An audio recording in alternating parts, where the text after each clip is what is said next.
云和雾，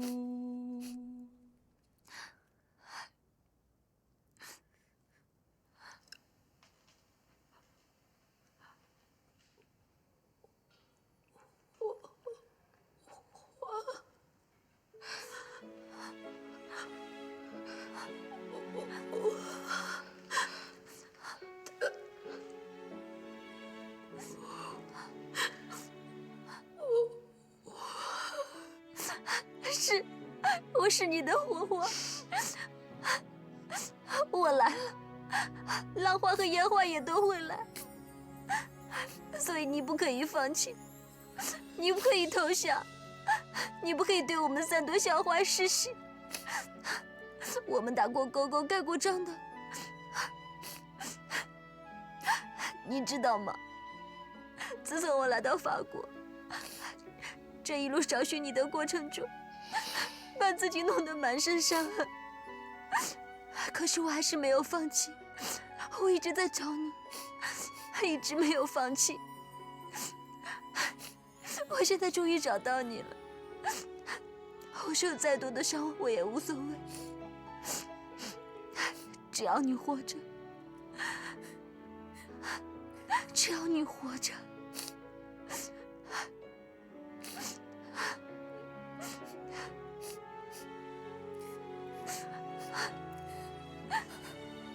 不要跟我说对不起，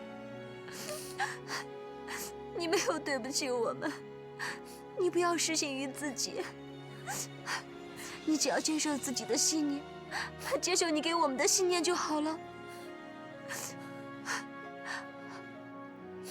我知道你累了，你太累了，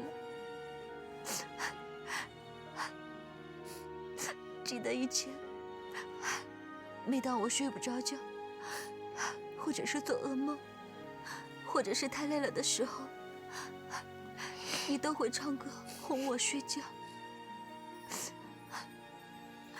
如果现在你累了，就让自己睡一觉，醒来就什么都好了。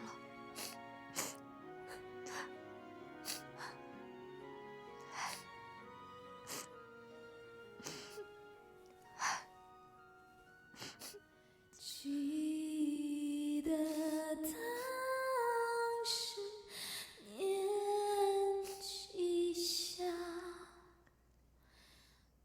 你爱唱歌，我爱笑。有一回并肩坐在桃树下，风在林上，鸟在叫。我那天就笑了，他已经10年没有笑过了，只有眼泪。3年没有说过话，现在他说话了，他也笑了。精神的力量真的是太大了，他的火花来了，他的生命力也跟着来了。叶凡说的对，他是燃烧的，他有热力，他给他温暖，他给他活力。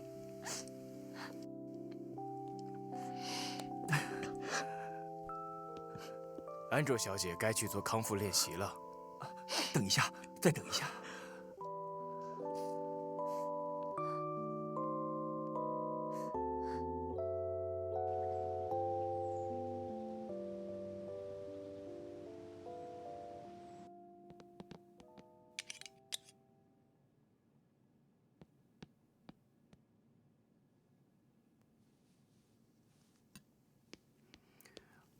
好了，快点吃吧。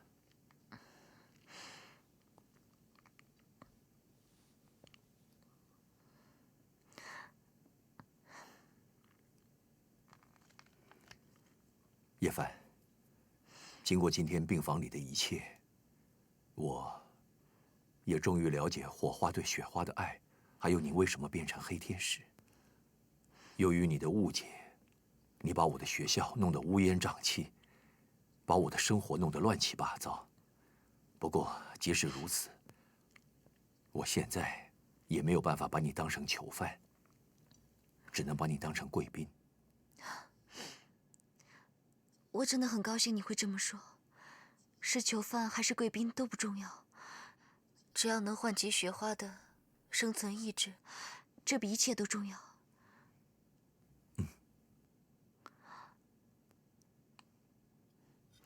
我知道你哥已经对我心软了，你呢？赶快吃点东西吧，我不想看到你憔悴的样子。既然你已经不是囚犯了，就继续享受你贵宾的生活吧。我这段日子也过得太累了，我和你没有共同的童年。就算你唱《梦里花儿落多少》，对我也没有意义。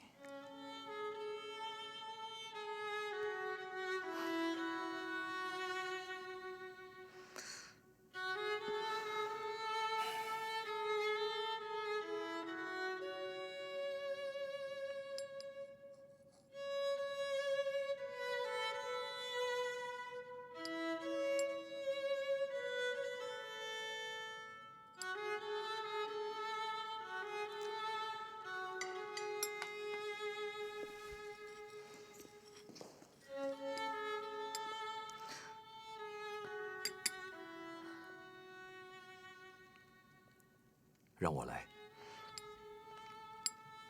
我知道这几天你根本没有好好吃过一顿，心情也很激动。这个牛排，请你好好吃掉，就算是为了雪花，你也该爱惜自己一点。嗯。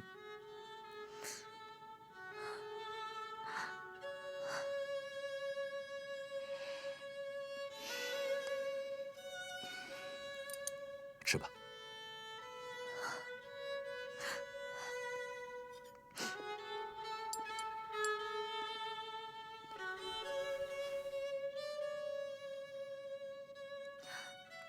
我注意到了，这个古堡里最漂亮的房间，你留给安九做病房了。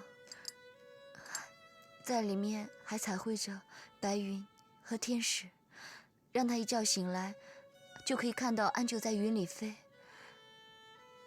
你真的很爱他，为什么那个时候你没有娶她呢？你注意到了。没错，那是我按照 Angel 的风格特别设计的房间。在他生病前，我们忙着巡回表演。等到他病了，他说什么都不答应。其实这也不难理解，他连生命都不想要了。你说，他还会在乎这个婚礼吗？或者你能说服他？那现在这样的他呢？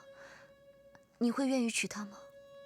会，我当然愿意。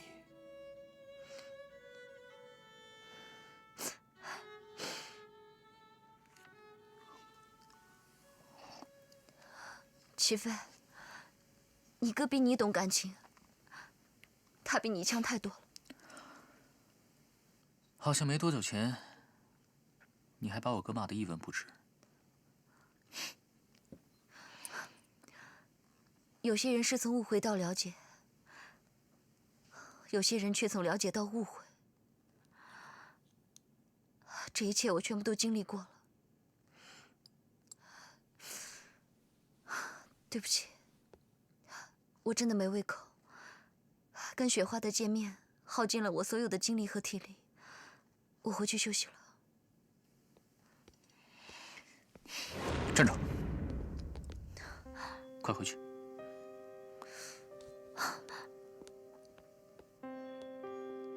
把这一整盘牛排全部都吃完，我不想看到你生病的样子，不想看到你像个纸片人。在我整理好情绪之后，我再告诉你我心里的感受。在我还没有整理好之前，你就继续当古堡里的贵宾，做雪花的心理医生，知道吗？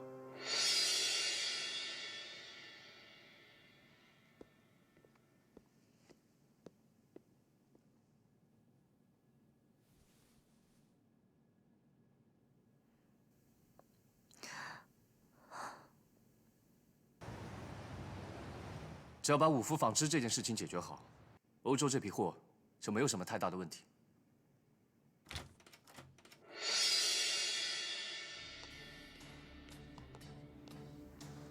梁总，刚才那个电话情况不太好。知道了。好的。说吧，到底又发生什么事了？最近的克洛伊真不安宁。五福剽窃咱们的服装设计，不但已经在全国作为 A 档货上架，现在下游的 B 档、C 档和所有的仿冒款式，很快就会上街了。我们预计交货给欧洲的10款时装，已经完全报销，订单无法挽救了。不是已经请宋律师跟五福交涉吗？他们还是不愿意下架撤柜。对方很狡猾，坚持不撤，就连我们申请保护的设计专利，他们也完全没有放在眼里。宋律师已经向法院提出了行政诉讼，申请扣押权利，只能先把他们告上法庭了。告是一定要告的，只是等到法院的裁决，也缓不济急。Rose 下个月要做发表会了，这么大的国际品牌，怎么丢得起这个脸？我一定不能放弃，一定要想出个办法，来拯救克洛伊的信誉。实在是太可恶了！这耿家不知道造了什么孽，出了这么个败家子。还好那个老哥已经不在了，否则非活活让他气死。好了好了，你先别生气了啊！我给你量个血压，你稍微冷静一下。若尘呢？这小子一早就不见人影，跑哪儿去了？他那个孩子的事情跟那批货的事到底解决没有？实在急死人了。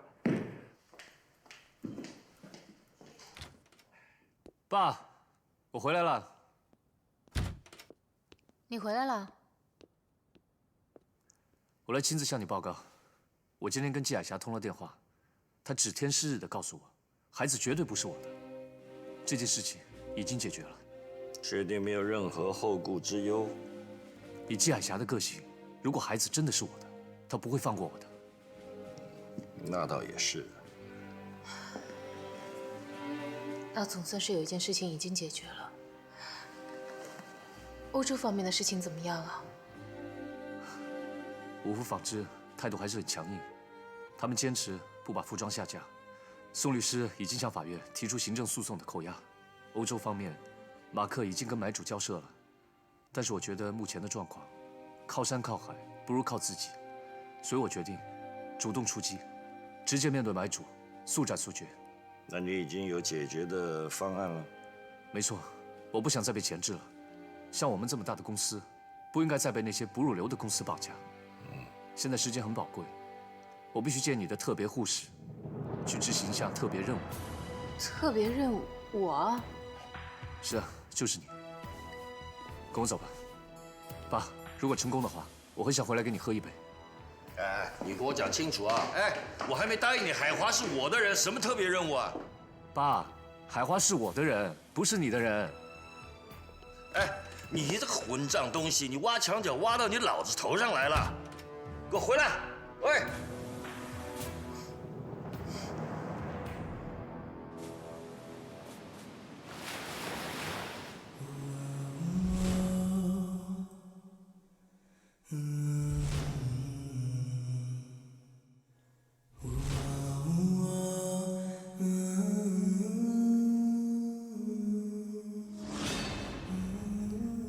我常常会害怕，怕我会做错什么，怕我会让你失望，怕你会不爱我了，怕我会失去你。害怕失去我？不，我不能相信你的话。你的演技太棒了，你任何一句话我都不能相信。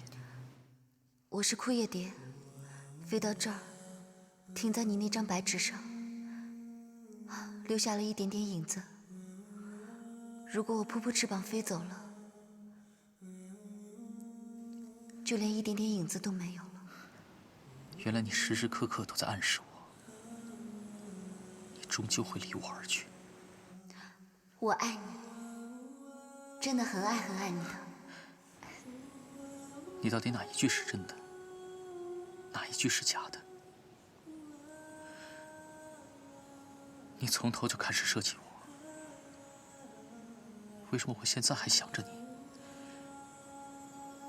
还想着我们两个在一起的点点滴滴？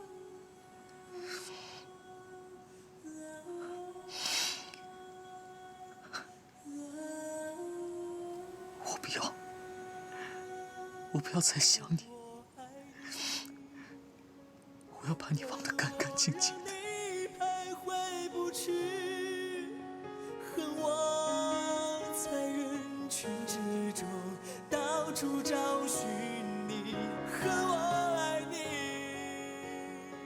如果人脑能像电脑一样，有一个删除键就好了。我需要一个删除键，删除所有的档案，而且是永久删除。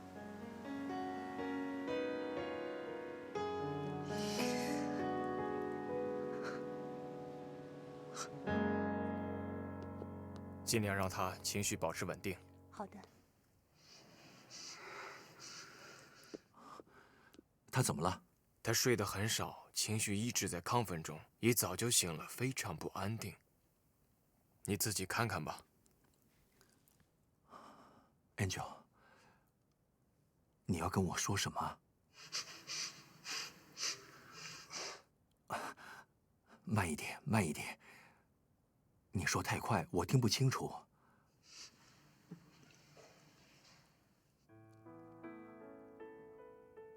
你做梦了？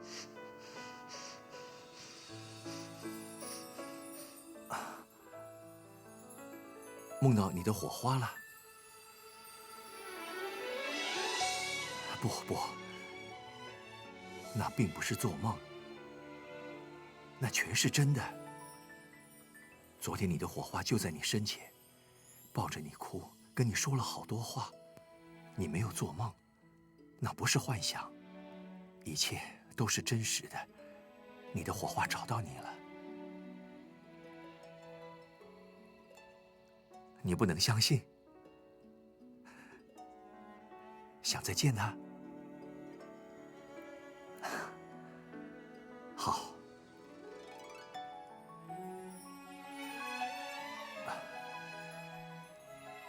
可是，他已经很多天没睡了，恐怕还没起床呢。好吧，我还是把他找来，你不要着急。你先缓和一下情绪，我会让你见到他。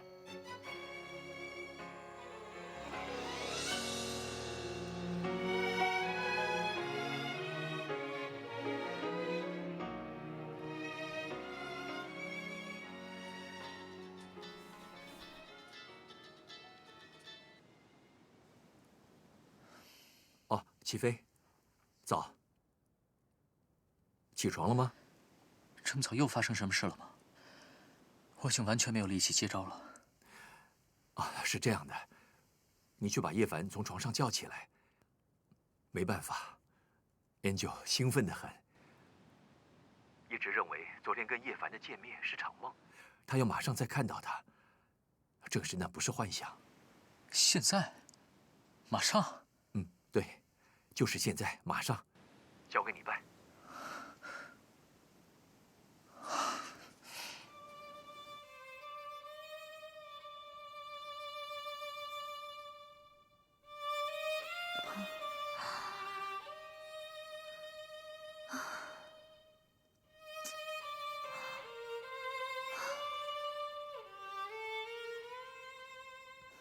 我又睡到这个房间里来了。在这个房间里，齐飞曾经说要娶我，这才过了多久？他看我的眼神已经没有爱了。原来从爱变成恨，是这么简单的事情。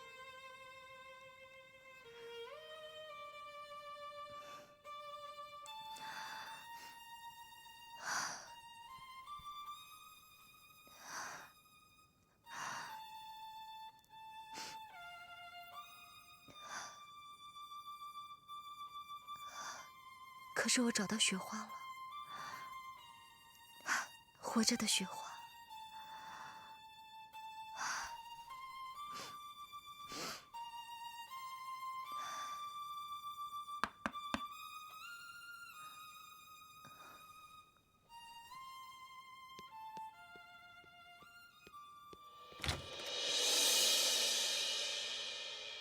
赶快去梳洗一下，安哲要见你。他不相信昨天那场见面是真的，以为是在做梦。我哥让你赶快过去。我马上去梳洗换衣服。你要不要进来等我一下？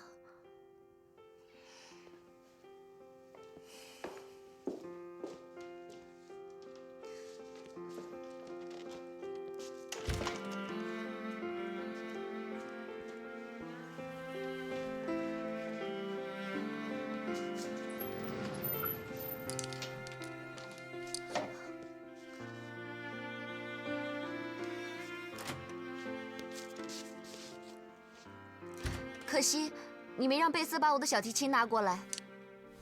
以前在孤儿院的时候啊，我和雪花是一个小乐队，雪花是主唱，我拉小提琴。为了练小提琴，我们还有好多故事呢。小提琴，我家有好多把世界名琴，你可以拉吗？当然可以啊，是小提琴我就可以拉，何况还是民琴呢。我让人准备一把，还要消毒。雷娜，准备一把小提琴，送到安哲的病房，千万不要忘了消毒。充电器可以借我一下吗？我手机没电了。手机？你要打给谁啊？我想我爸妈了，晚上睡不着的时候可以跟他们说说话。等下我找人送给你。我们快走。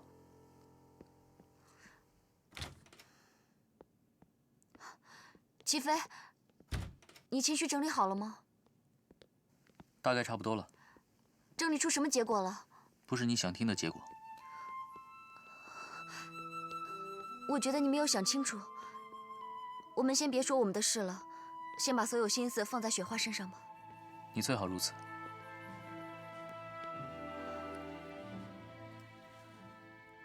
Angel， 别急，他马上就来了，再等一会儿。那绝对不是一个梦，不是你的幻觉，它是真的火花。你一定要相信你看到的、感觉到的、听到的，跟你心里告诉你的，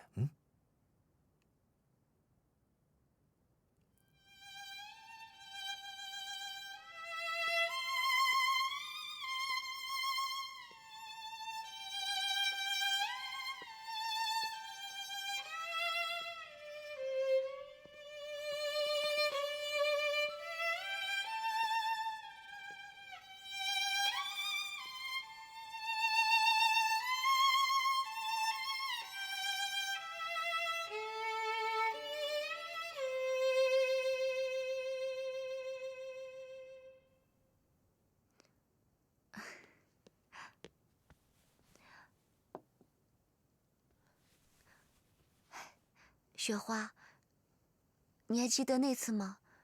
我生了重病，发高烧，住在院长的房间里。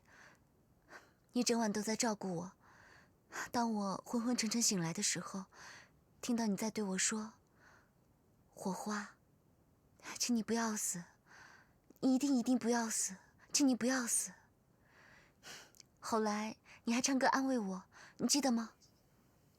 你一定不能死，请你不要死。雪花，好痛好痛啊！你唱歌给我听好吗？好，我给你唱。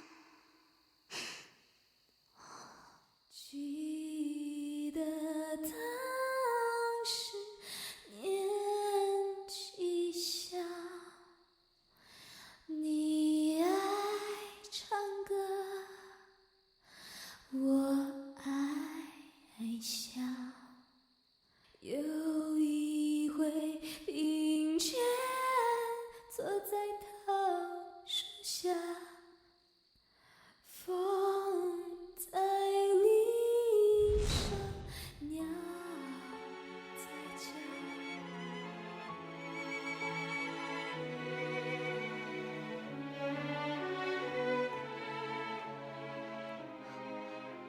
那时候，你是不是很怕我生病，很怕我死掉？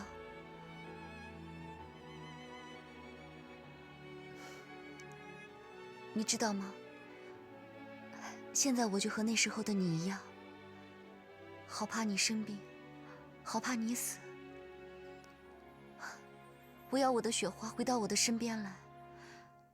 我有好多好多悄悄话要跟你说。其实，我现在跟你一样脆弱，只有你才可以帮我。你要帮我吗？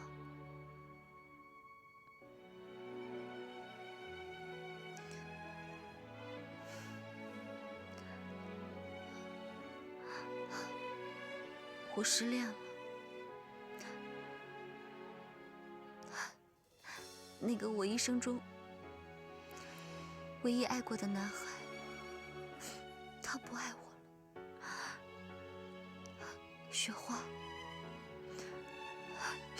你怎么可以在生病之后这么多年来，还让齐远深深的爱着你呢？你要教我，你要帮我。我是那个固执的，会让自己受伤的小火花。我需要你。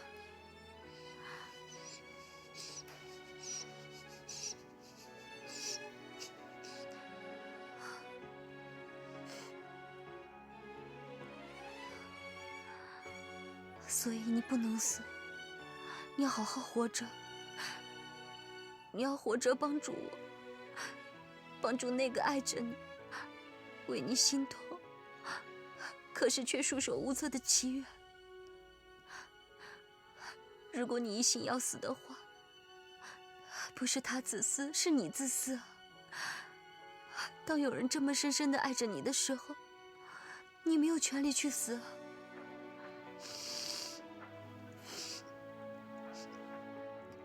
我知道，我知道，身体上的病痛我们谁都没有办法控制，可是齐远还在努力啊，医疗团队也都在努力啊。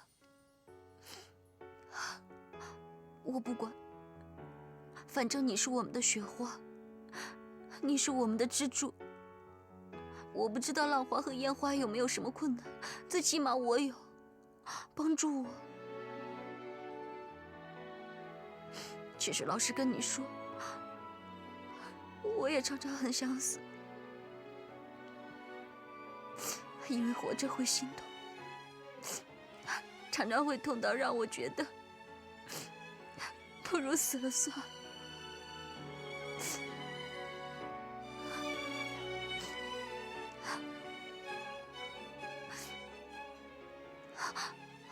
你要说什么？你别急，用你的眼睛说，用你的心说，我听得到。你说。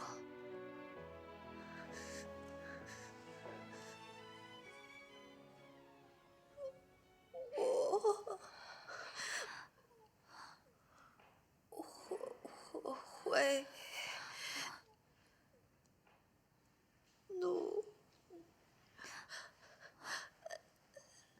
力活着。我听到了，雪花，我听到了。天哪，你太棒了！你们听到了吗？恩秋，我的恩秋，他说话了，说了一句完整的话，他有了生命力，他会努力活着。这是个奇迹啊！老天，谢谢你为我们送来的黑天使，他救了我的白天使。恩秋，只要你肯努力活着，每一天都有我们的希望，每一天都有我们的爱。只要有希望跟爱，每一天都是值得的。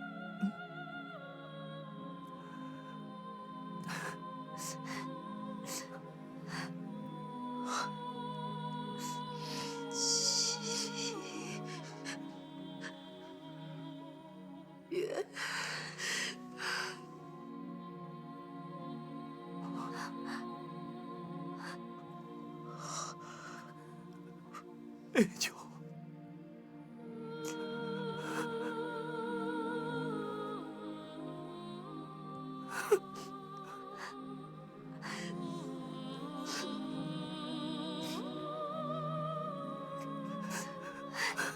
他居然会说话了，简直是奇迹啊！这证明他以前都能说，他就是不愿意说呀。是啊，我诊断了好多次，他的纤维化没有到喉头，他是拒绝说话。太好了。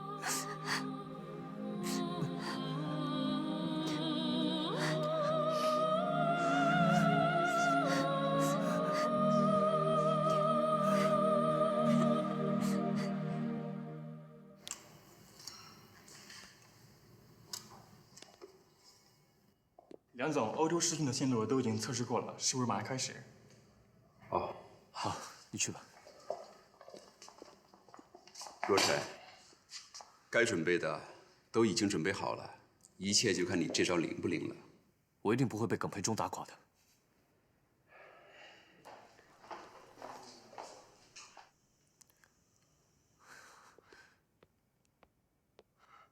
哇，不管什么衣服啊，只要白小姐一穿上，就完全无懈可击，真漂亮。哦，我再去盯一下其他服装的配件，你们忙啊。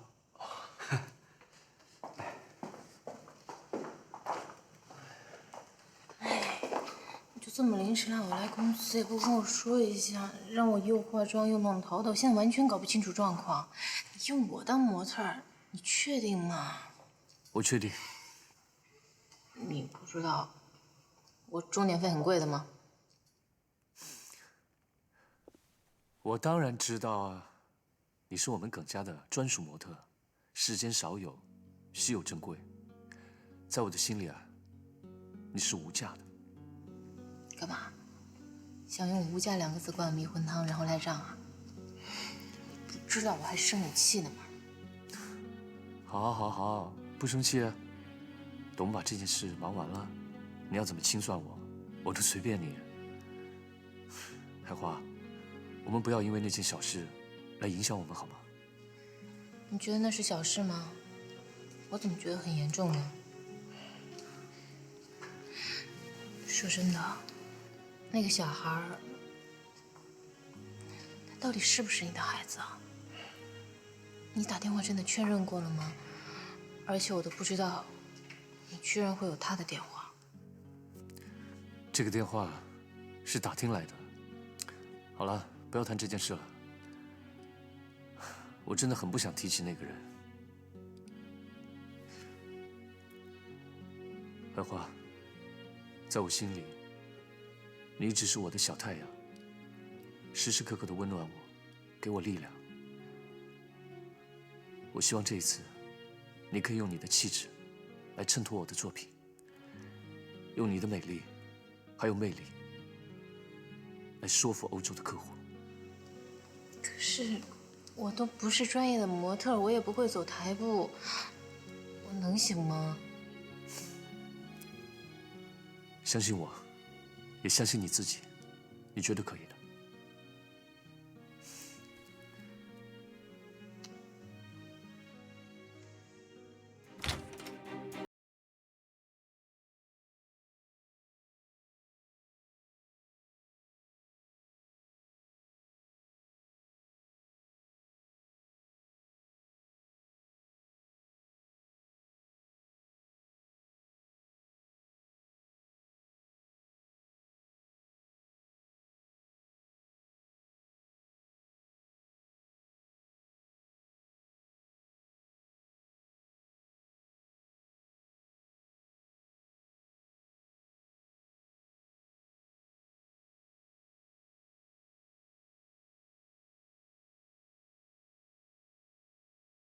这个设计非常的有创意，非常的好。这个事件影响太大，与我们之间的订单内容不符。但是今天看到这几款服装非常有设计感，我们也非常有兴趣。我们最后决定同意贵公司的提议，更换订单。相对的，你们也必须如期交货。详细的合约修改，我们会另行通知。谢谢，再见。谢谢。成功了。成功了。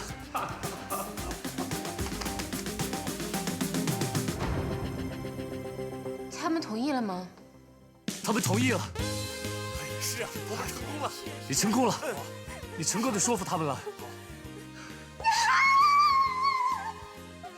我太高兴了！今天的钟点费全免，我给你当义工。真的吗？白小姐这么慷慨，就给若尘做一辈子义工吧。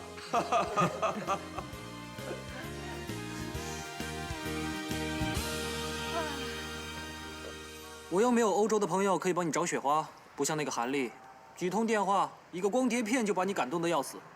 我看我徐浩越来越没有优势了，我要怎样扭转劣势，也把你感动一下才好。行了行了，你就别抱怨了。哎，你不最喜欢讲笑话吗？快讲笑话给我听。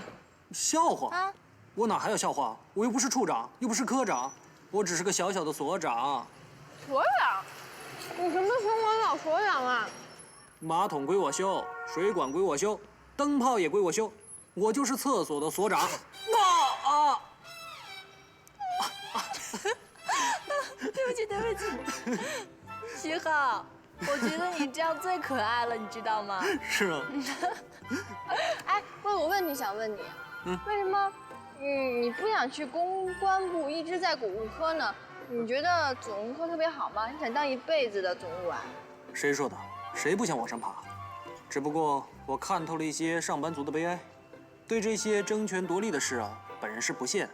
哎，你听说过上班族的定律吗？没有。那我今天就得给你好好上几堂课。这个在公司里，苦干的永远不如巧干的，巧干的还不如会看的，会看的又不如那些捣蛋的。所以啊，能往上爬的人，他不一定是有能力的，而那些原地踏步的，他也不一定是没能力的。这个就叫做尴尬定律。尴尬定律，还有这个说法？你想啊，有能力但又拗不过权势，这不是尴尬是什么？还有一种叫做竞争定律。这个能写的往往不如跑腿的，能干的往往不如能吹的，能说的呢，他又不如会送的，踏实本分的又不如那些擅长张扬的，坚持原则的还不如会变通的。天哪，上班族有这么多定律，左一个不如右一个不如的，这些定律是谁规定的？这个我就不知道了。反正网络上一大堆超级牛的人才，个个口若悬河，我也就只记下这么一点点，在你面前卖弄卖弄。所以说你现在对现实主义失望了，就开始清心寡欲了？能不能做到清心寡欲，我也不知道。哎，有个人说的话特别好，这个钱多钱少，够用就好；位高位低，健康就好；家贫家富，和气就好；你烦我恼，理解就好；人的一生平安就好。啊，你说了这么多定律，我觉得最后一个最好，而且呢，那个小录音机啊，也给背下来了，听好了啊。钱多钱少，够用就好；位高位低，健康就好；家贫家富，和气就好；你烦我恼，理解就好；人的一生平安就好。果然是一字不漏啊，太棒了。所以啊，你也不用再羡慕这个科长那个处长的了。我的生活目标并不高，我觉得现在挺好，就是后面那两句，所以我觉得能达到我的生活目标应该不难，也不用拼死拼活的了。我的小梦毕竟与众不同，真是我的知音。不过除了这些生活目标以外，现在找到雪花和火花才是最重要的事情。好，你家我家到处有家，雪花火花何处开花？你这个顺口溜又是从网上弄的吧？什么？这是我自己编的。啊，太有才了！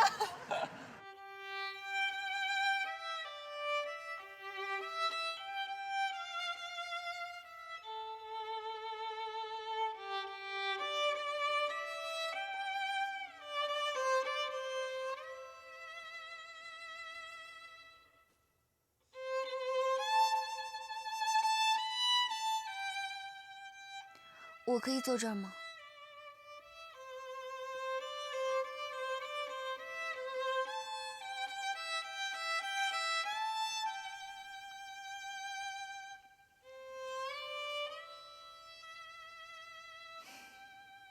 水里的影子，不能相信，像是真的，却是假的，够不着，也捞不到的，是骗人的。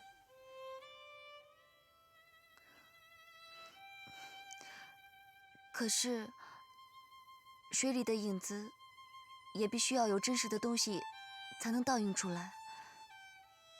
没有真实的东西，怎么会有倒影呢？如果你觉得被倒影骗了，不如去抓住倒影前面的真实。我一直认为你有很好的辩论口才。